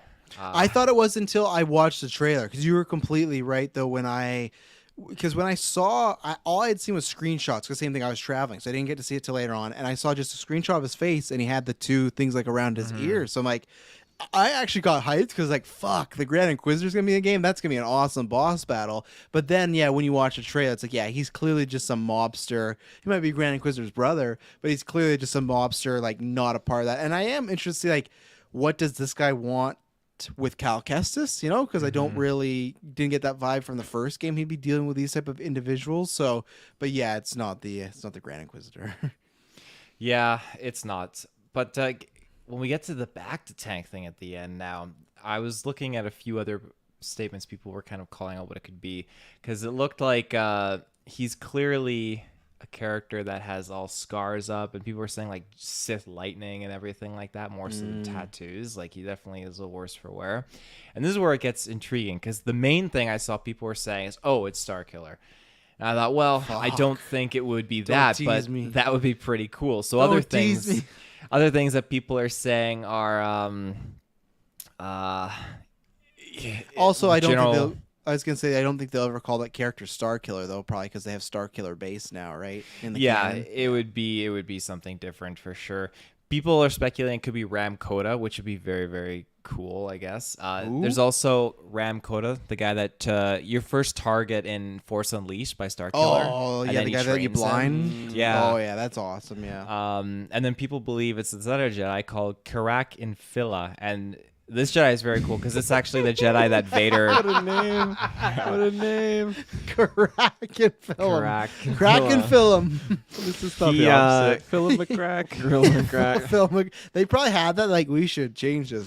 Should we change the crack part? Nah, leave it in. Crack and film. The editor. It's like everything's good, but you gotta fix this guy's name. Before Vader got his lightsaber, he went out to go hunt this Jedi master and basically attacked him on the planet, and this guy put up a good fight for Vader, like severely fucked him up. But when Vader defeats him, he takes his kyber crystal and bleeds it and makes it his own. So that's Vader's crystal he uses from this Jedi. So people are speculating that could be him. Okay. A lot of Why other would he people be in are a saying BAFTA tank though? maybe they just kept wanting to keep him alive for whatever reason. I don't know. For safekeeping. Sith dude, weird stuff. Other That's people are true. saying it's a clone to Cal, and it does kind of look like Cal. Yeah, I as thought well. I had heard that theory going around, which that could, cloning in Star Wars they go hand in hand, right? They So- do. Whenever a Sith gets a hold of a Jedi, they love to just fucking clone it and just do yeah. their shit to him. So Luke. Philip McCrack. Yeah, filming clones. clone. Yeah, but most people just keep defaulting to Starkiller. So Yeah, I would mean, like that. all- That'd be fun. I would all love it fun if Cal. options. Yeah, if Cal found like the secret apprentice of Vader, and I would also like to if he was like a Winter Soldier way, where Vader just send him out for only special missions, and they throw him right back in the BAFTA tank. So, That's really interesting to me. He isn't even really a person. He's just a Yeah. tool at that point. Yeah. and that's what Starkiller was kind of in the first few missions of that game, right? Where he's Yep. just getting sent out. Like, he's being trained by Vader, but he's just being sent out to take out people for Vader. So yeah. last thing I want to pitch against you guys is looking at this Force user using this red lightsaber. I was really trying to look into it. It didn't like they set it up in the trailer very well so that you wouldn't be able to identify him. And looking at this character, I can't match him to any of the Inquisitors. I don't know who this person is using this red lightsaber. So I was wondering what you guys think. When they cloak someone like that, because with the first game they weren't cloaking people; they were showing you all like the Inquisitors you'd be fighting, right? So I feel Looks like like Revan. kind fuck of. yeah, and you just bop them. It's like I don't even want to do this mission. Yeah. The mission's literally bop Darth Revan, and you're like I don't want to fucking destroy Darth Revan. Like what do you do? No, I think whenever it's someone in the cloak, you gotta maybe do a reveal like that happened in that Rogue One trailer where we all thought that guy kneeling was somebody and he wasn't. He was just some helper. So maybe it's not. Maybe it's just being secretive. You talk about that time era. I don't know what would be the case, but you have a guy who he's dealing with a mobster. Taylor, what former Sith has a mobster around this era? You think it'd be Maul? I don't think it could be Maul, but it's definitely on the table, right? If Cal Kestis is getting involved in some other Star Wars-like crime with a mobster, and Darth Maul is a mobster right now, there's lines you could easily draw there. It's not out of the realm possibility. It's in that time period. It fits with what they're showing us right now, and that would be a huge reveal and a fun boss battle. So that's, I'm not committing to it, that would actually be pretty hype. Like if you wanted to really sell this game and make Maul one of the characters you're facing. Oh, yeah. Ooh. get the Maul edition. They can make a Maul PS5 or something like that. I'm want that. So I don't know who else it could be in this era of like there's just other maybe people from Rebels or like the Inquisitors we didn't see. But if you wanted to hype one, Maul works here as like a hype pick, but he works here as actual storytelling purposes as well. So I think my guess is just a new character Yeah. for the game, just a new villain. or What's his name? Philip McCracken. Phil McCracken. Or it could be like someone from Ezra's Cal's past. Like we don't see. Remember the lady that was training him that used to be a Jedi and she cut herself off from the Force. It could be someone like that 5 years later, and that's a reveal, right? Like she's turned to the dark side or something. So it could be someone's story base, or as Esbub says, could be the 30th brother. Because fuck yeah, there's a lot of them, you know. So, but yeah. Anything else? No Bad Batch season 2 trailer. Very That's sad. tomorrow, maybe the panel. So we still got one more day of celebration, but we can talk about that next day. newscast. So When do you guys think we're gonna get these like leaked trailers officially like put out? Ahsoka, no, I don't think we'll ever get this. I suck.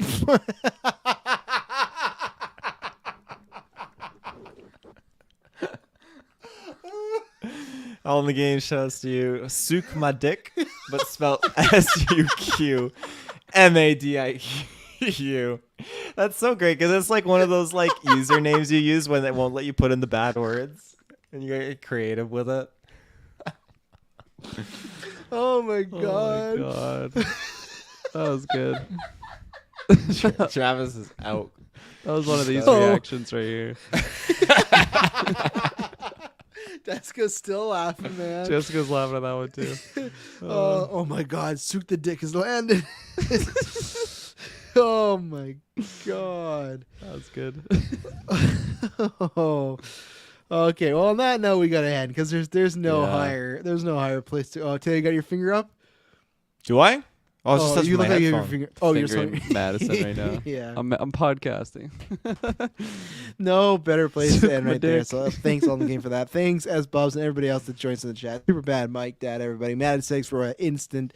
Lots of fun. Like I said, next 2 days got a Top Gun review, Stranger Things review, retros, newscast. So yeah, because a bunch of news that we're gonna be talking about in a few days. The Winnie the Pooh horror movie, the DC Abrams news, JJ DC news, the Blue Beetle suit. So tons of stuff. Thank you very much for tuning in. I hope when you hear from us next, it'll not be boring.